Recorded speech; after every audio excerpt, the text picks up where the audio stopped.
Ассаламу алейкум, тағы да қыздар, эфир және өшіп қалды. Что-то интернет дұрыс болған жоқ, өшіп қалды, сол үшін. Қайырлы кеш, қыздар, енді надеюсь, ондай болмайтын шығар. Бүгінгі біздің эфиріміздің тақырыбы Рамазан айында, яғни ораза кезінде қалай дұрыс тамақтану керек, сол туралы болады, қыздар.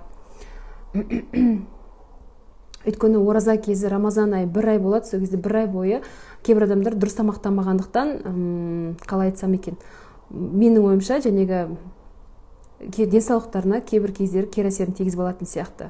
Сондықтан сіздерге бүгін осындай эфир арнап жасап отырмын, қыздар, чтобы сіздер ораза кезінде дұрыс тамақтануды қалай екенін түсінсін деп, сондай жақсы ізгі ниетпен осы эфирді жасап отырмын, қыздар. Так. Осы жылы, ағалейкум ассалам, қыздар, барлықтарыңызға қайырлы кеш. Ораза жақындап қалды, я, санаулы күндер ғана қалды, барлықтарыңыз дайындықтарыңызды уже бастап кеткен шығарсыздар деп ойлаймын.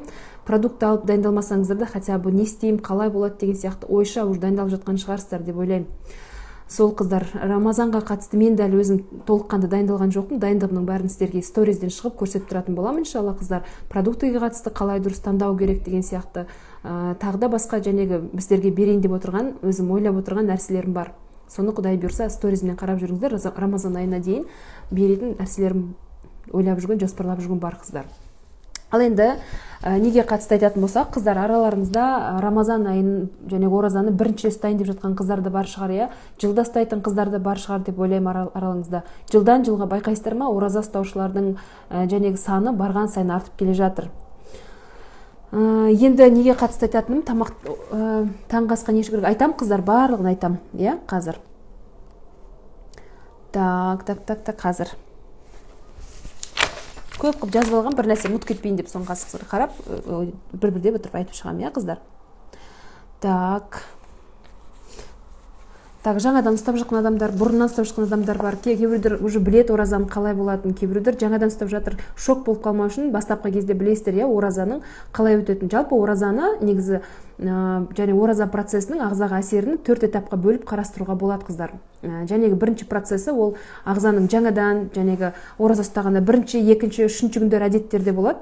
Неге қалай айтсам, адамның адаптациясы, ағза үйреніп сөйткенше, жәнегі бас ауру, жүрек айну деген сияқты. Мысалы үшін ораза кезін басталған кезде біз тамақ ішпегендіктен біздің қанттың құрамы жәнегі төмендеп кетеді. Сол кезде біздің қан қысымыз, давлениеміз төмендейді екен. Сондықтан обычно слабость, әлсіздік, жәнегі бас айналу деген сияқты нәрселер болады.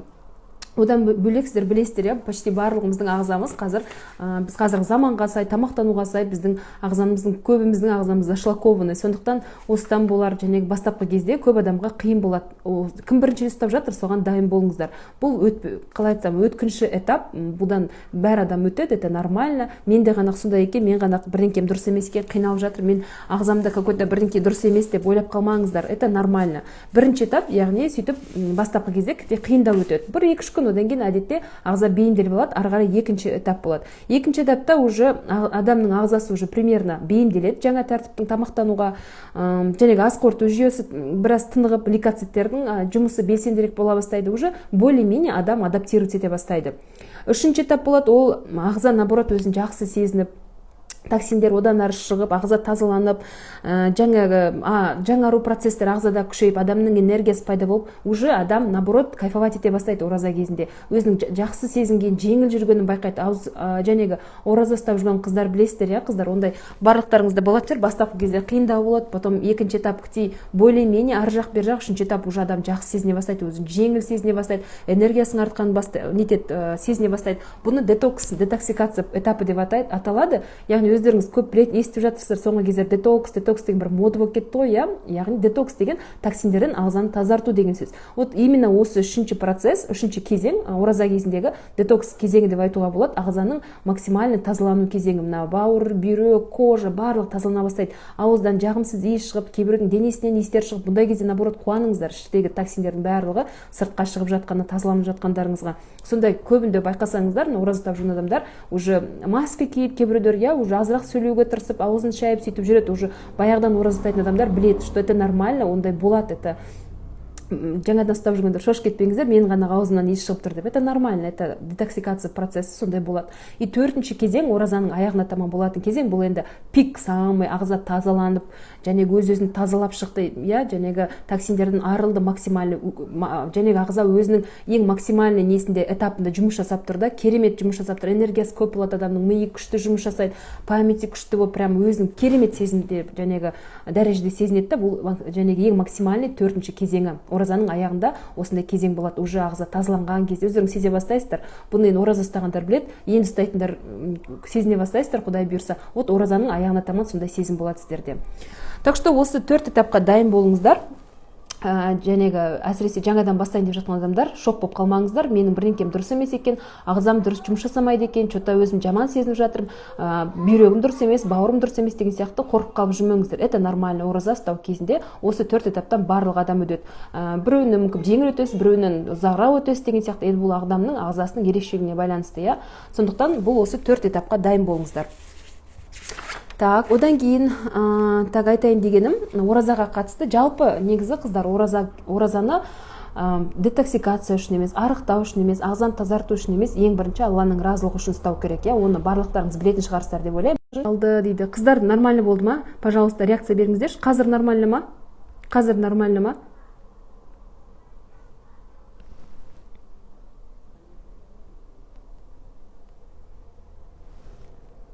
Ой, қатып қалды. Қыздар, қазір нормально болды ма?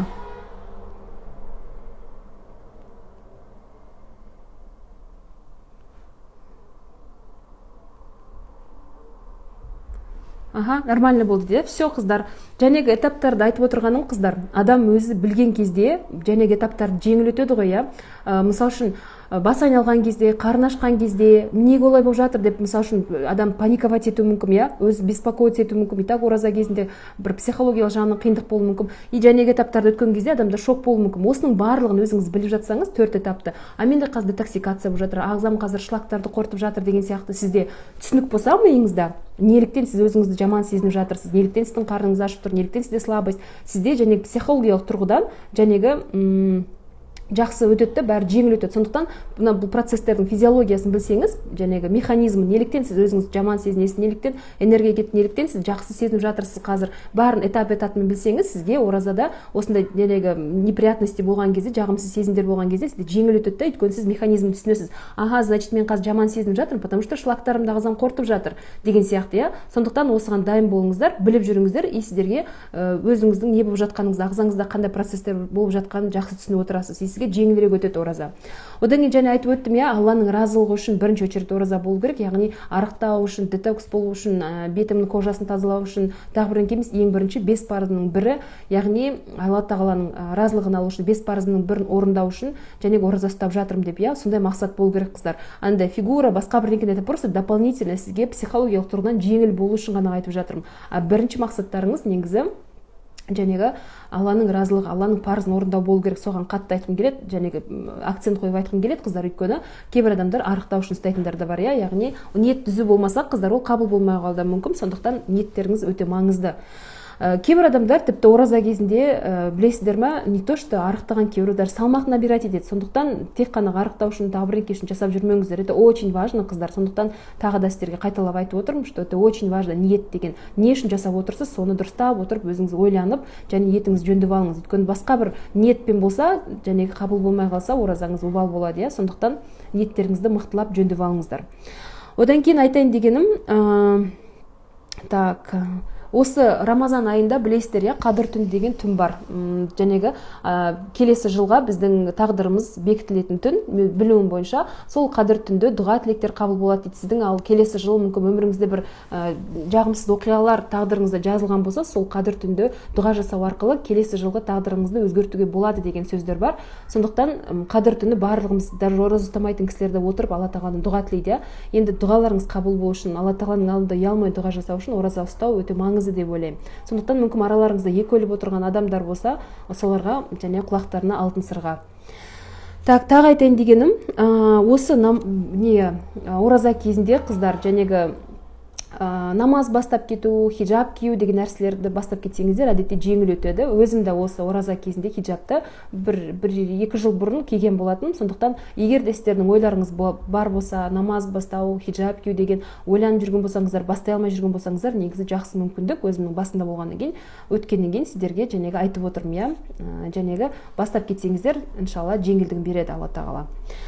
Так, одан кейін Құран оқып бастағылар келген қыздар айтпақшы тоже. Осы уақыт өте жеңіл, жақсы құлшылыққа, жәнегі Алла тағалаға қарай қадам жасауға өте ыңғайлы, өте удобный уақыт. Кім бастағысы келіп жүр, бір ыңғайлы уақыт таба алмай жүрген кісілер болса, қыздар, осы жол өте идеальный, жақсы уақыт бастап кетуге.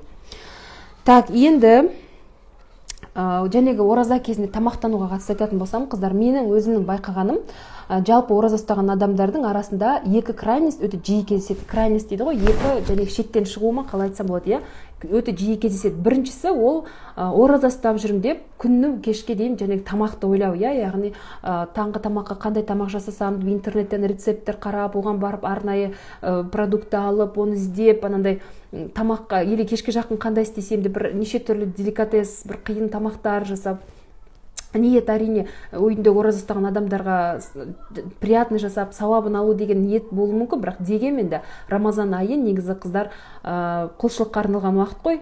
Тамақ жасаған, конечно, дұрыс, бірақ та оған көп уақыттарыңызды бөліп, жәнегі қалай айтсам, құлшылықтан алшақтап қалмаңыздар, айтайын дегенім. Яғни байқағаным екі крайность дедім ғой, біреуі жәнегі алейкум ассалам, біреуі жәнегі слишком тамаққа көп көңіл бөліп, сол уақыттың барлығын соған арнайды, таңертеңнен бастап дайындалады, жәнегі тамақтарын алады, кейбіреу күні бойы етті бұлқылдап пісіріп, оны маринад жасап, яғни уақытын тым көп жәнегі тамақ жасауға кетіріп жібереді. Әсіресе әйел адамдардың арасында көп кездеседі, өйткені енді әйел адамдар кухняда жүретін біз ғой.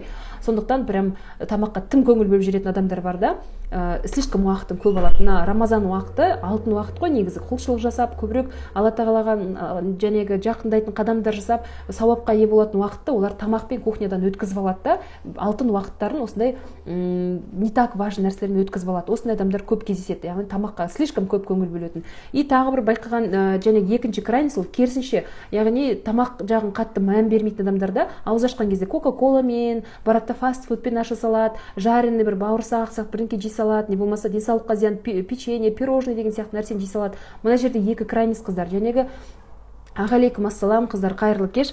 Бірінші крайностьті айтқан болсам, және кухняда көп уақыт өткізіп алады, көп сауаптан қорғалады деп. Екіншісі ол крайность, жәнегі адам тым поверхностына қарайды тамақтануға. Және айттым ғой, ораза кезінде адамда детоксикация жәнегі процестер болады деп, ағза тазалайды өзін деп, иә. Сол кезде біз ағзаға көмектескеніміз сол, керісінше ағза тазаланып жатса, сіздер оның үстіне апарып зиянды тамақтарды пихать етесіздер, иә. Мысалы, маргариннен жасалған дүкеннің печеньелары, әртүрлі газдалған напитоктар, қыздар, үлкен минусы ол ағзада, мысалы, ораза кезінде и так та бізде сұйықтық жетіспейді, су жетіспейді. Ол жәнегі газированный напитоктар, олар тоже қосымша чай сияқты, кофе сияқты бізге жетіспейтін суды и так та ағзамыздан шығарып тастайды, қыздар. Түсінесіздер ме? И так Рамазан кезінде біз көбірек су ішуіміз керек, өйткені ағзада су жетіспейді. Ал су біздің ағзамызды тазалау үшін өте керек нәрсе, иә, білесіздер. Тазалану су арқылы болады. Сондықтан и так та жетіспей тұрған нәрсені сіздер кофе, чай, газированный напитки сияқты жәнегі тамақтың түрлерімен, сусының түрлерімен ағзадан и так жетіспейтін суды шығарып тастайсыздар.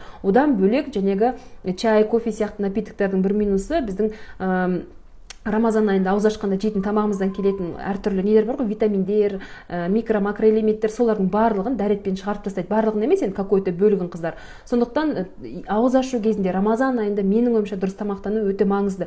Одан кейін дополнительный нагрузка битак ағза қазір на всю мощь жұмыс істеп жатыр, иә, ағза өзін тазалап жатыр, қарасаңыздар. Үйті оның үстіне алып кешке жақын ауыз ашқан кезде жареный, майға әбден қуырылған пирожки, бауырсақ сияқты анандай неше түрлі жаман кремдерден жасалған, маргариннен жасалған неше түрлі пирожныйлар, одан кейін анандай печеньелар, неше түрлі колбаса деген сияқты анандай химиялық қоспаларға, зиянды тамақтарға толып тұрған, тұнып тұрған тамақтармен ағзамызды нагружаем, ана жәнегі немізді, ағзамызды. И так та ағза өзін тазалай алмай максимально жұмыс жасап жатқан кезде оны алып үстіне пихать етеміз.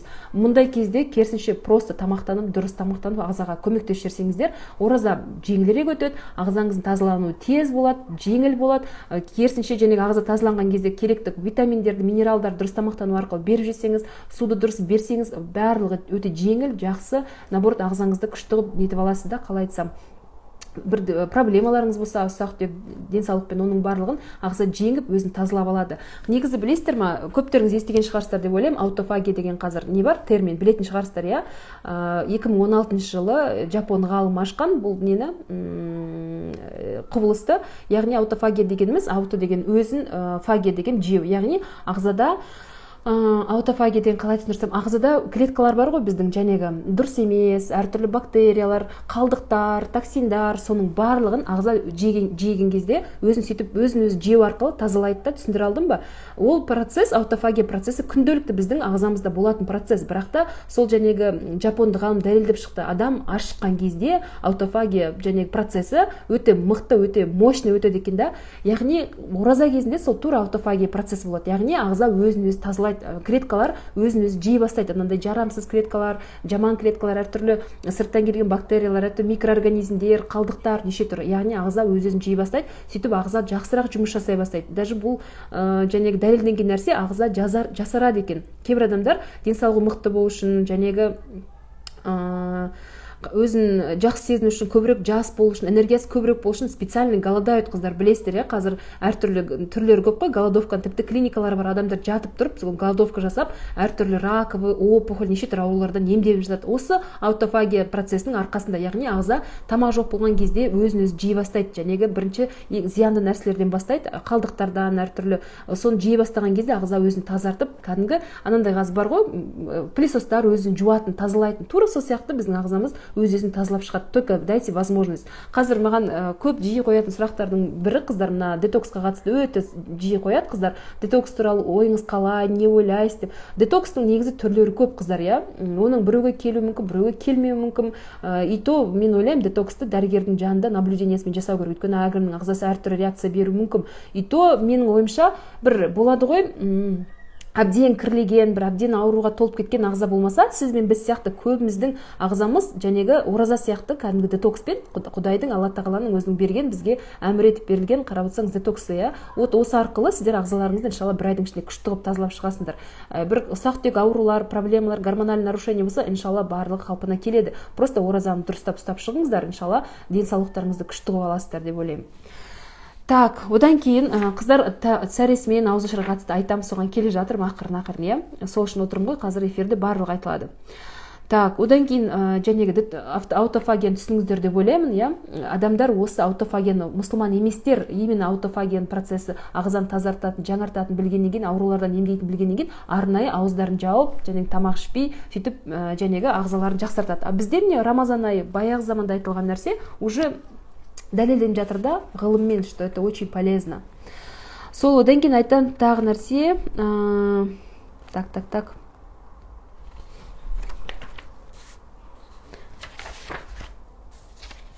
Так, тамақтануға қатысты айтайын енді, қыздар, тамақтануға қатысты айтатыным, араларыңызда жаңадан ұстап жатқандар болса, әсіресе соларға айтам, қомағайланбау өте маңызды. Яғни, кімде қыздар тамақта психологическая зависимость бар, енді марафон жүргізгенде білем, что көп адамда психологиялық тәуелділік бар тамаққа деген, соларда қомағайлану өте жиі кездеседі. Солар әсіресе қыздар өздеріңізді білесіздер ғой, қомағайлық барларыңыз. Солар мықты болыңыздар, ауыз ашқан кезде қомағайланып тамақты пихать етіп жүрмеңіздер.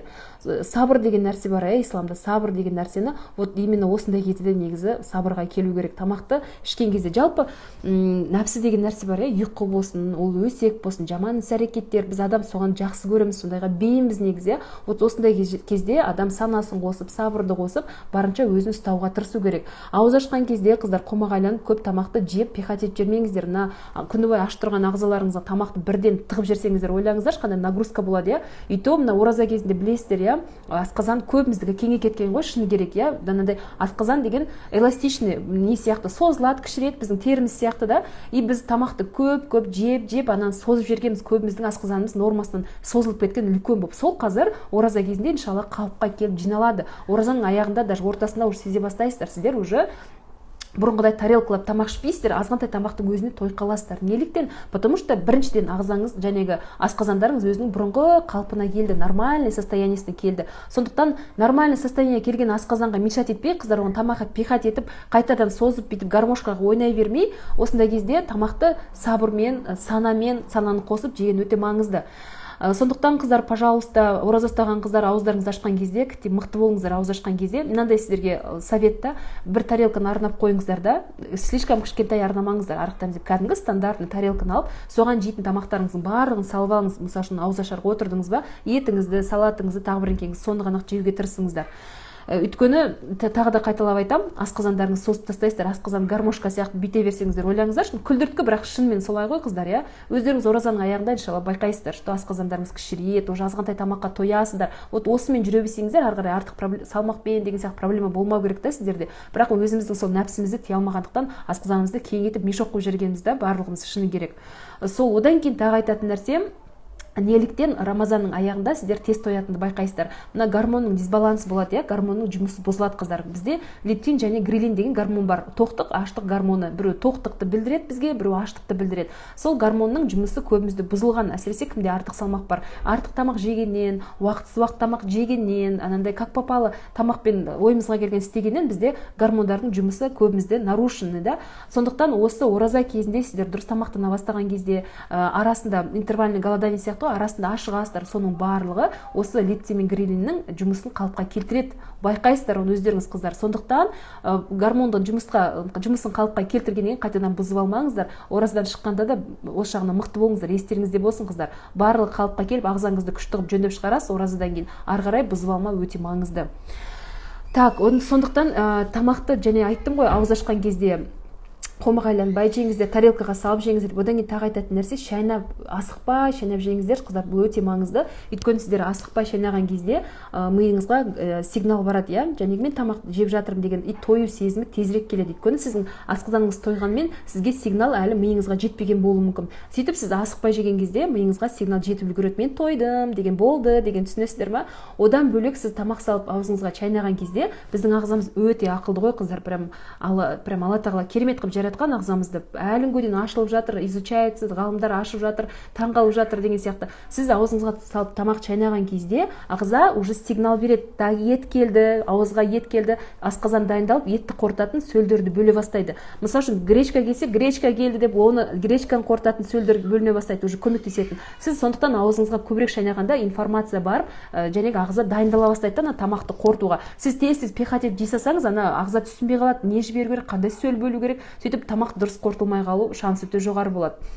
А егер тамақ дұрыс қорытылмаса, дұрыс шайналмаса, үлкен кусок болып барса ағзаға, ол тамақ барып асқазан оны және ішектер оны сіңіре алмайды, түсінесіздер ме? Өйткені біздің ағзамыз оны сіңіру үшін ол кашеобразный болу керек та, андай түсініп тұрсыздар, иә, как манный гаш сияқты болу керек та, примерно стекеймен етілген, сонда ағза оны сіңіре алады. А если кусками үлкен кусок болса, оны сіңіре алмайды ағза, естественно, или ұзақ уақыт тұрады, және барып быжып, бықсып, шіріп, сасып деген сияқты. Ондай жерде әртүрлі микроорганизмдер болады, олар қаптайды организмге. Сондықтан енді миларыңызды ашпай қойын, бірақ айтатын нәрсе, тамақ ішкен кезде асықпай шайнап жеп, осы Рамазан айында қолға алып көріңіздер, тезірек қорытылады, тезірек насыщение, чувство насыщение миыңызға барады, өзіңіз байқайсыз. Асқазанға да нагрузка болмайды. Күні бойы аш тұрған асқазанға барып үлкен кусокты жіберсеңіз не болады, представьте, түйіліп қалады асқазандарыңыз. Сондықтан асықпай шайнап дұрыстап жеңіздер. И шайнағанда өзіңіз есіңізге түсіріп отырыңыздар осы мен айтқан сөздерімді. Мен барлығын сілекеймен етіп жатырмын, шылап жатырмын, значит жақсылап қорытылады, миға сигнал барып жатыр, ағза сөлдер бөліп жатыр деп, осының барлығы механизмін түсініп отырсаңыз, сізге бұны шайнауды жеңілірек болады. Өйткені сіз түсінесіздер не үшін шайнап отырғаныңызды. Қазір мынандай бір не бар ғой қыздар, 40 рет шайнау керек, 50 рет шайнау керек деген, оған мен келіспеймін, ол дұрыс емес. Өйткені әртүрлі тамақ, етті мысалы үшін көбірек шайнау керек болады, иә, рожкиді азырақ шайнау керек деген сияқты. Сондықтан оны санап отырудың керегі жоқ. Өзіңіз саналы үлкен ересек адамдарымыз ғой, бала емеспіз, иә, 40 рет шайнап отыратын. Так что сездіңіз бе, кашеобразный болған, бітті жұта бересіз. Прям оны 40-50 рет шайнау деген нәрсе, мен оған келіспеймін. Сол одан кейін тағы айтатын нәрсе, және айттым, иә, тарелкаға порцияңыз салып алыңыз да, сонымен ғана тамақтаныңыз. Одан кейін сізде кешке жақын чувство насыщения дұрыс келу үшін былай істейсіздер, міне, кешке жақын ауыз ашар уақыты болды, суларыңызды не болмаса финиктарыңызды жеп аласыздар. Неліктен су, неліктен финик айта кетейін. Финикта жәнегі фруктоза, табиғи қанттың түрі бар да, сол адамға резко энергия береді. Сіз көп жұмыс жасаған болсаңыз, сізде көп қозғалыс болып, сіздің ағзаңыз әлсіреген болса, финик сізге резко энергия береді. А егер сіз ана болсаңыз, үйде болсаңыз, сіз в принципе нормально өзіңізді сезінсеңіз, финик жемесеңіз де болады да, сумен ашсаңыз мысалы үшін ағзаңызды, одан кейін 15-20 минуттан кейін барып қана тамақ ішіңіздер. Намаз оқитындар барып намазын оқып дұғасын жасап алады и барып тамақ ішеді. А егер намаз оқымасаңыз, бір 15-20 минуттан кейін ғана барып тамақ ішіңіздер. Судың өзін ішкен кезде отырып асықпай, жақсы жәнегі ниетпен ішіңіздер. Мына жерде айта кететін нәрсе, қыздар, тоже ғалымдар дәлелдеп шыққан, тоже қателеспесем жапон ғалымдары, судың өзіне диск сияқты, флешка сияқты өзіне ақпаратты жазатын қасиеті бар. Ол дәлелденген нәрсе. Сондықтан оразаны ашатын кезде білесіздер, дұға күшті қабыл болатын кез, сол кезде суыңызды қойып тұрып, Алла тағалаға дауыстап, жәнегі дұғаңызды жасап, өйткені сіз дұға жасаған кезде суда жазып жатады да, сол положительный энергетиканы. Сөйтіп дұғаңызды жасап, бісмілләңіз айтып ішіңізді и отырып асықпай, күте жұтыммен, неліктен күте жұтыммен, қыздар араларыңызда мамалар бар шығар, білесіздер, балалардың мысалы үшін шөткен кезде, обезвоживание болған кезде дәрігер не деп айтады? Суды қасықтап каждый 3-5 минут сайын бер дейді. Неліктен? Өйткені залпам сіз суды ораза кезінде ауыз ашқанда ішіп алсаңыз, ол дұрыс сіңбей қалу шансы өте жоғарыда. Егер сіз күте глоточекпен ішсеңіз, ағзаңыз сразу күшті оны сіңіріп алады, орнына барлығы бара қалады да. Сондықтан суды ішу өте маңызды. Залпам стаканды төңкере салмай, отырып, асықпай, күте жұтыммен кайфовать етіп ішіңіздер. Одан кейін 15-20 минуттан кейін барып қана уже жәнегі тамақтарыңызды ішіңіздер. Тамақ ішкенде де бірінші негізі фрукты, алма, не болмаса кім енді әртүрлі фрукты, не болмаса салат, соны жеп алып барып, одан кейін ыстық тамақ жеген дұрыс негізі. Ыстық тамақ жегеннің өзінде де етті артынан жеген дұрыс. Неліктен? Өйткені фрукты болсын, дәнді дақыл болсын, тезірек қорытылады да, ет асқазанда біраз тұрады. Егер сіз бірінші етті жеп алсаңыз, одан кейін барып тамақты, фруктты жейтін болсаңыз, мысалы үшін, ет барып асқазанда тұрып қалады. Ол өйткені біраз асқазанда тұрады. Одан кейін үстіне барып алма түседі, алма тұрып қалады, ар жақта быжып екеуі бықсып. Сондықтан бірінші фрукты, салат, дәнді дақылдарыңызды жеп алып, одан кейін ет жегендеріңіз дұрыс. И тағы да қайталап айтамын, асықпай, чайнап, кайфовать етіп жеңіздер, жәнегі неліктен екенін айттым сіздерге, Так, одан кейін айтатын нәрсе, кешке жақын тамақ жеген кезде салат жегендеріңіз өте жақсы, өйткені салат ішінде өте білесіздер, әртүрлі витаминдерге, минералдарға, әртүрлі қоректік заттарға өте бай екен. Біріншіден, екіншіден, салаттың үлкен плюсы ол ағзаны тазалайды. Және айттық, ораза кезінде ағза итак тазаланады дедік, шектің бары тазаланады. Ана салат тоже прям щетка сияқты, прям не сияқты, веник сияқты шектің ішін тазалап шығады, тоже көмектеседі. Сондықтан салат менің ойымша ораза кезінде жеген өте жақсы. Конечно, мен мұнда оливье сияқты, подшуба сияқты майонезге жасалатын піскен салатты айтып отырған жоқпын. Свежий салат, қазір көктемнің кезі ғой, листья салат, огурцы, помидор, капуста, қызылша деген сияқты нәрселерден неше түрлі салаттың түрлері бар. Менің парақшамда да щетка салаты бар. Сол сияқты салаттарды жеп нетсеңіздер, қыздар, ағзаларыңызға өздеріңіз ойлаңыздар, күні бойы ағзаңыз тазаланды, тазаланып жатыр. Сіз оған енді күшті нәрсе беруіңіз керек та. Жеген тамағыңыз, біздің қазақ тек айтпаған ғой, адам неме деуші еді, құдай қалай еді, ұмытып қалдым, қазір айтамын. В общем, мағынасы осындай да, что проблемалар, денсаулықтағы жәнегі әртүрлі аурулар барлығы ауру астан. Вот есіме түсті, ауру астан деп тек айтылмаған ғой, дәл айтқан ғой, ауру астан деп. Жеген тамақтарыңыз сіздің денсаулығыңызға қатты әсер етеді, қыздар. Сондықтан күні бойы тазаланған, күшті болып, жәнегі демалып қалған ағзаңызға жақсы нәрсе беруге тырысыңыздар да, витамин, жәнегі рахаттанып қалсын да ағзаңыз. Осы ораза кезінде максимально ағзаңызға көмектесуге тырысыңыз. Салаттыңызды жеңіз, одан кейін барып жәнегі дәнді дақылдарыңызды гарнир деп айтайыншы, өйткені гарнирға рожки да кіреді, дәнді дақылда, тесто барлығы кіреді. Гарниріңізді одан кейін барып еттеріңізді жеңіздер. Одан кейін әртүрлі суптар өте жақсы.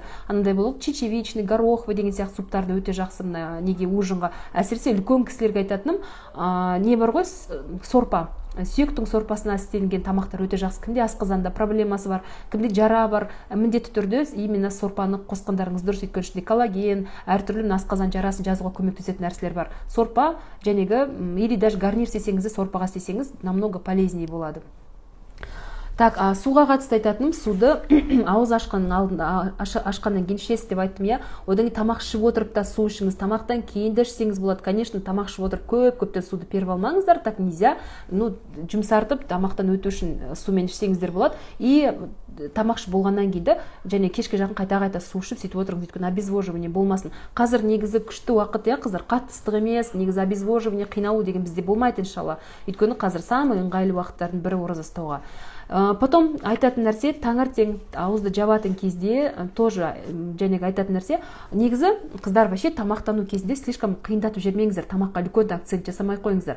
Мысалы үшін ужинға сіз манты жасадыңыз ба, соны таңғы тамаққа жесеңіздер де болады. То же самый ет, то же самый қамыр сыртында салат қоссаңыз болады. Негізі салат және айттым ауыз ашқанға өте жақсы деп. Таңертең де қоссаңыз болады, қаласаңыз, қаламасаңыз қоспасаңыз да болады. Таңертең сіздерге советовать ететін нәрсе, қыздар, ол ет. Не болмаса жұмыртқа, өйткені ол ұзақ қорытылады, и жаңағы белки ғой, ақуыз деп аталады. Жұмыртқаны қарасаңыздар тоже да, негізі ет сияқты ғой, балапан ғой, грубо говоря, шықпай қалған. Сондықтан жұмыртқа не болмаса ет тамағы таңертеңге өте жақсы. Ұзақ уақыт қарныңыз ашпауға көмектеседі. Бірақ ет жақсы екен деп көп етті басып алмаңыздар, өйткені ол да болмайды, өйткені шөлдейсіздер.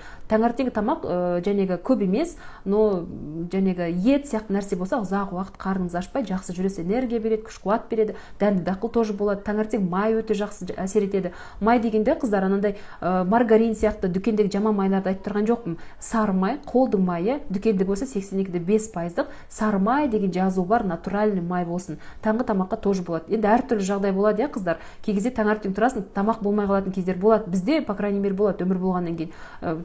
Дайын болмай қалды, или кешке жақын тамақ жеп қойдық, таңертең қалмай қалды. Ондай кезде, мысалы үшін, на крайняк піскен етпен, егер колбасаның орнына қолдатсаңыз, не болмаса қара нанға майды жағып сапалы жесеңіздер болады. Не болмаса омлет, жұмыртқадан өте жақсы тоже. Өйткені және айттым, ұзақ уақыт қорытылады жұмыртқа, белки өте пайдалы деп. Вот таңертең тамақ ет болған жақсы, салат по желанию, дәнді дақыл тоже приветствуется.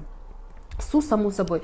Мұнда айтатын нәрсе, қыздар, болады ғой андай тәтті тамақтар, сухофрукты деген нәрселерге мықты болыңыздар, өйткені таңертең көп жеп қойсаңыздар, күндіз су ішкілеріңіз келіп шөлдейсіздер. Сондықтан бұндай нәрсені таңертең жесеңіздер, көп жемеңіздер, кешке жесеңіздер де негізі көп жемеген дұрыс, өйткені калориясы жоғары, и тәтті слишком. Тәттіге қатысты айтатыным, енді барлығымыз тәтті тамақты жақсы көреміз ғой. Айтатыным, тәттіні жеген кезде, мысалы үшін сіз шай ішсеңіз, конечно, шай ішпеген дұрыс ораза кезінде, өйткені және айттым, обезвоживает, суды ағзадан шығарып тастайды. Егер де ішетін болсаңыз, соған қарамастан тәттімен, мысалы үшін, онда ше тамақтан бөлек ішіңіз да, тамақтан бірге ішпеңіз, өйткені тамақтың витамины ағза сіңіріп үлгерсін да өзіне. Одан кейін барып бөлек 1-2 сағаттан кейін ғана шай ішкендеріңіз дұрыс негізі. Так, одан кейін тағы не айтайын деп едім. Суға қатысты айттым, шайға қатысты айттым, қыздар, нежелательно, но бірақ егер бас тарта алмаймын шайдан десеңіз, онда ше тамақтан бөлек ішіңіздер. Өйткені обезвоживает, суды ағзадан шығарып тастайды, потом шөл дейсіздер.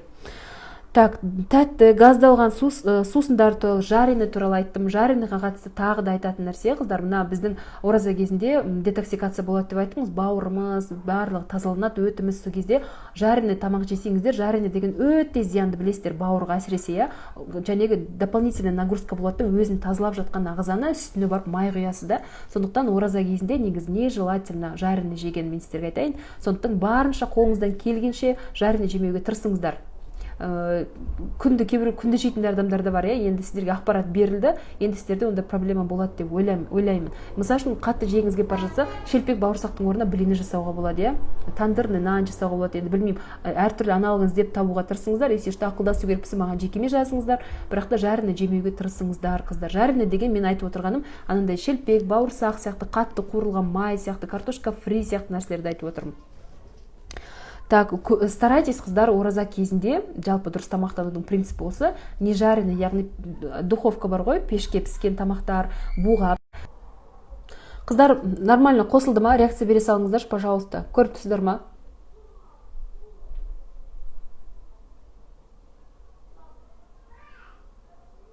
Қазір да қатып қалды ма, қыздар? Реакция бере салыңыздар. Көріп тұрсыздар ма? Естіп тұрсыздар, нормально болды ма? Нормально, да? Иә, дейді. Жақсы болды. Сол қатып қалды дейді, Нормально болды ма, қыздар? Норма дейді, все. Мұнда айтайын деген нәрсе, қыздар, білесіздер ме, қазір өзім байқаймын, оразаға меню сұрайды адамдар. Сатыңызшы меню деп біреулер сатып жатыр. Қыздар, қиындатпаңыздаршы, ораза осы уақытқа дейін қанша ғасыр адамдар ораза ұстап келеді, ешкім менюмен жүрген жоқ қой. Сондықтан просто сіздерге айтады, меню сатып алып керек емес, ақшаларыңызды даже кетірмей қойыңыздар. Это того не стоит, қыздар. Дұрыс тамақтаныңыздар и все. Дұрыс тамақтану деген зиянды тамақтарды барлықтарыңыз білесіздер, газированный напитки, дүкендегі печенье, кекс-мекстар, әртүрлі сладости, торт, тоқаш-моқаш, выпечкалар әртүрлі выше сорт ұннан, дрожжыдан жасалған газированный напитки, фастфуд, полуфабрикат, соларды ораза кезінде жемеңіздерші просто. и жарить етпеуге тырысыңыздар тамақты. И все. Осын ұстасаңыздар қыздар, уже сіздерге үлкен плюс болады, уже байқайсыздар. Дұрыс тамақтанудың негізі осы қыздар.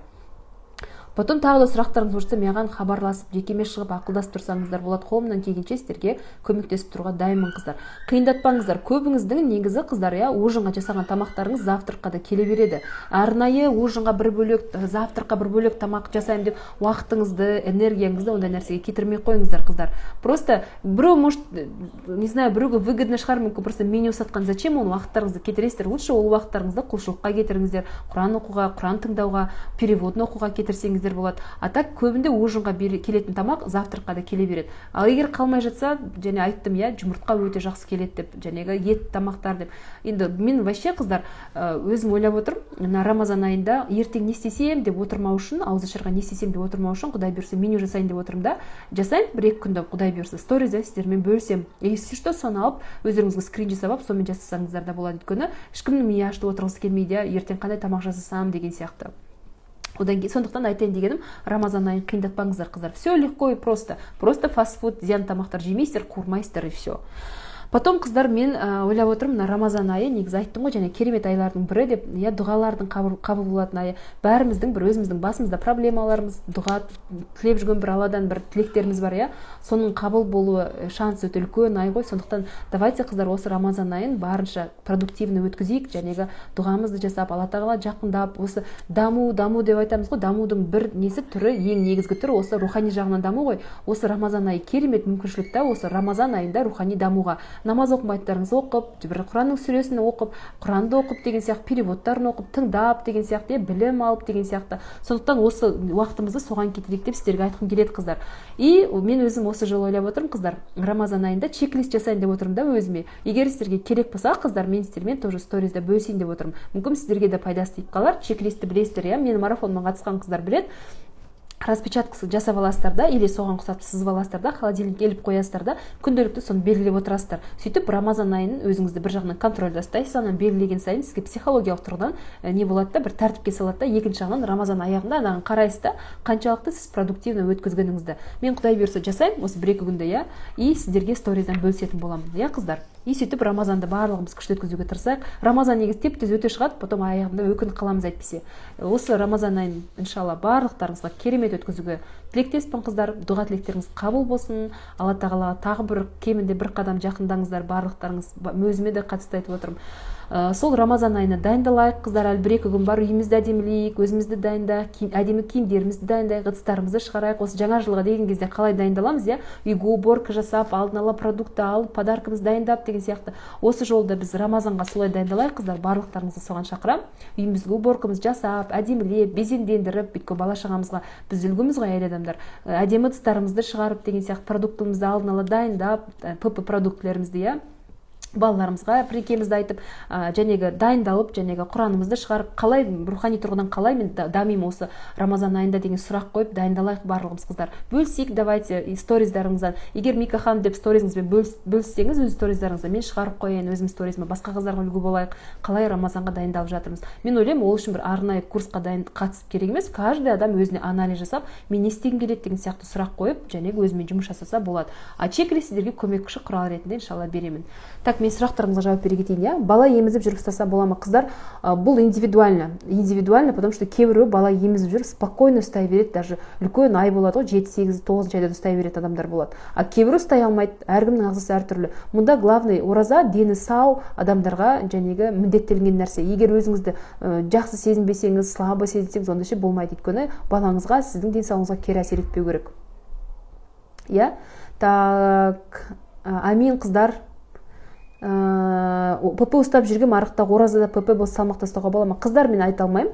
Және басында айтып өттім, сіз мүмкін естімеген шығарсыз. Оразада салмақ тастау деген ниет вообще болмау керек қыздар. Старайтесь Алланың разылығы үшін деп вообще таразыға тұрмаңыздар, өйткені менің советім сіздерге, өйткені арықтау үшін деген ниет болса, оразаңыз қабыл болмай қалуы мүмкін ғой, қорықпайсыз ба? Амин, баршаларыңызға қабыл болсын Рамазан айы. Иншалла Рамазан айының дұға тілектеріміз қабыл болсын барлықтарымыздың. Так. Постараюсь эфир сақтауға қыздар. Амин, жақсы дұға тілектеріңіз өздеріңізге еселеніп оралсын қыздар. Так. Сұрақтарыңыз, қыздар, мына сұрақтарын көріп тұрған жоқпын. Барлықтарыңыз рахметтеріңізді айтып жатсыздар. Сұрақтарыңыз болса, мен жекеме жазсаңыздар болады. Иншалла сторизден шығарып тұрам. Ертең бүрсігүн ба мүмкін жәнегі сұрақ қоям, сұрақ жауап. Рухани байлық бірінші орында. Шын айтасыздар, дұрыс айтасыздар. Шында да рухани байлық болмаса, қыздар, рухани тыныштық болмаса, ақша да, басқасы да жүрекке тыныштық бермейді. Мен сіздерге айтайын. Точно айтамын, басында бар нәрсе, болған нәрсе. Мен бірінші рет ұстайын деп жатырмын, қорқыныш бар менде. Қорқатын нәрсе жоқ, Элеонора. Керісінше осыдан кейін фанат болып аласыз, оразаны тастамайтын боласыз иншалла. Кайфына кіріп алғаннан кейін. Сол қыздар, барлықтарыңызға жақсылық деймін. Рамазан айы бәрімізге жақсылықпен болсын. Сұрақтарыңыз болса жазсаңыздар болады. Иншалла ертең бүрсігүн сторизде қоям, жәнегі менюді и жәнегі чек-листті сіздермен бөлсем иншалла. Одан кейін тағы да сұрақтарыңыз болса, мен сұрақ жауап қоям. Айдарын тоже ертең бүрсігүн ба көрем. Сол кезде қойсаңыздар болады, жекеме қойсаңыздар болады. Уақыт болғанда қарап жауап беріп отырамын, қыздар, иә. Барлықтарыңызға қайырлы кеш, сау болыңыздар.